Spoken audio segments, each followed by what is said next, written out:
All right, Marvel Studios skipped a countdown or other hype train idea and finally gave us the first full trailer for the Fantastic Four First Steps last Wednesday. We're treated to a longer taste of Matt Shakman's take on Marvel's first family, as well as our first real look at Julia Garner's Silver Surfer, who heralds the film's big bad, Galactus. Let's not belabor the excitement. Which aspect of the trailer has upped the ante of anticipation? Yeah, this trailer's been out for the better part of a week, so I do feel like, we missed the boat a little bit in terms of, jumping on the conversation. So thanks for that one, Kevin Feige. We appreciate you. But I like this trailer a lot, but I have to be honest, I didn't love it.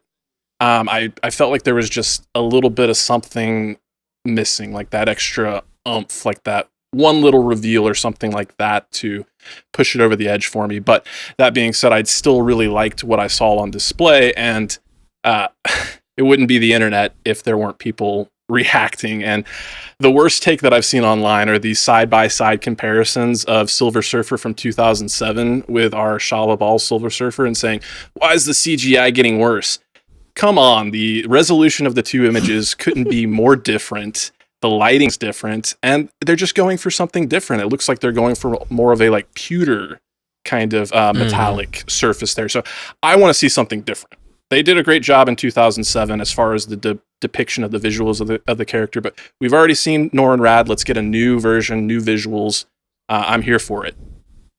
The other part of the trailer that really stuck out to me is the kind of confirmation of what we've been suspecting in First Steps, maybe alluding to the first child of Reed and Sue Storm and Franklin Richards there. And that's what kind of excites me the most about this movie at this point. I've kind of gone back and I've been reading Dan Slott's 2018 run for the Fantastic Four, and I've gotten really familiarized with who Franklin is and kind of his history with Galactus and how he kind of grapples with these godlike powers. So I guess I'll kind of backtrack on what I said earlier. I guess I was kind of wanting maybe some reveal around Franklin and maybe his powers, but maybe it's for the best that they save it for in the theater, or maybe one more trailer in the month or two that we have to go here. So good stuff. I think that there's something about the trailer that feels imbalanced. Like both times I've watched it, that's the feeling I get. And it's not that I don't like it. I think it looks great. I just think that we've gotten a lot on certain characters leading up to this, which would be Sue and the Thing. And then Reed and Johnny are focused more on in this. And it's kind of like, I don't know these guys yet. So there's just kind of and again, I harken back to last week when we were talking about Marvel's marketing problems and that they just don't seem to quite be hitting the nail on the head with all of their stuff. So anyway, it is great. I think it looks great. We've talked a lot about Matt Shakman and what he does with period pieces, and I still love that. But I think that there's some timey-wiminess about this trailer too that we don't know about, and I think that might be lending to that feeling of imbalance that I have when I watch it. We talked about it a lot on the MCU cast, but I definitely think they're leaving stuff out. They want us to watch more of the trailers, I think, so maybe everybody will kind of have their own little trailer.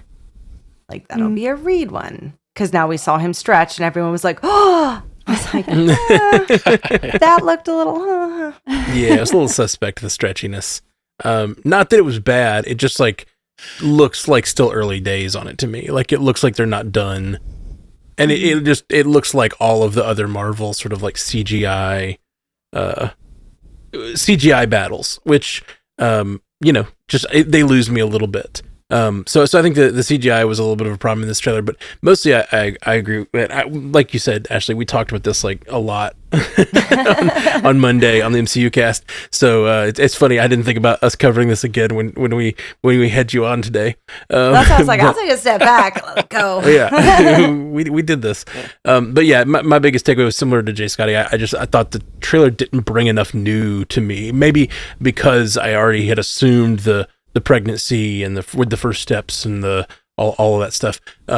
If I didn't know that, I think I would have had a different experience. The biggest thing I took away, though, and I said this on the MCU cast, was I really liked the characterization of Johnny that we really haven't gotten before now. Oh, yeah. Just a little bit of him sort of picking on Reed and being like, whatever he says, you're going to be a great father. Just kidding. You're completely out of your depth. That sort of like charismatic bullying that he's doing is very similar to his character as Eddie Munson on Stranger Things. And I thought that was a really like drawing that connection between what he did there and what he could do here, and be sort of like we have quippy, funny guys, but we don't really have. Tony Stark is one of the best like kind of bullies we have, who like makes jokes at people's expense, and we don't have a lot of that in the MCU. And I think maybe Johnny could be that sort of like, friendly mean guy. And I think that really works really well for that actor so far. So that excited me.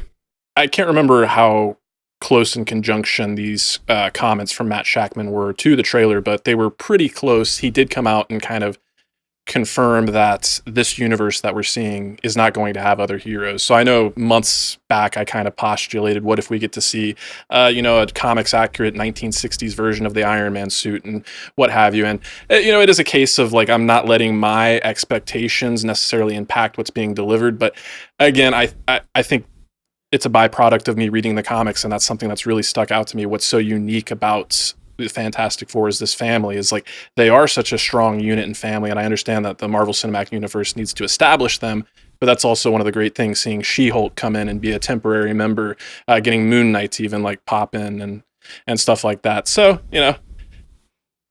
maybe again, I'm hopeful that they're keeping things secret and misleading us and lying to us, hopefully.